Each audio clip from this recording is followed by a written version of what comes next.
والكهربائي عموما لو ما ركبش الغطا ده على وش العلب بتاعك ما تدخلوش الفيلا في الشغل عندك. في الفيلا هنا احنا ركبنا البورسلين وكمان خلصنا اسقف الجبسن بورد، وبرده شغالين دلوقتي في مرحله الدهانات، كل ده واحنا لسه ما ركبناش الكابلات.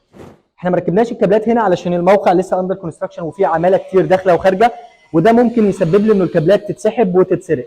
طيب ازاي اقدر احافظ على الكابلات علشان لما اجي اسحبها ما الاقيش مشكله في سحبها؟ اولا لازم اتاكد من الخراطيم اللي مسحوبه تحت البورسلين كلها انها تكون مظبوطه وما يكونش فيها اي مشاكل، وده اثناء مرحله التاسيس بتاعه الكهرباء. الحاجه الثانيه الغطاء اللي انا بركبه على الوش ده علشان بيضمن لي انه الخراطيم تفضل نظيفه من بواقي المحاره او اي حاجه.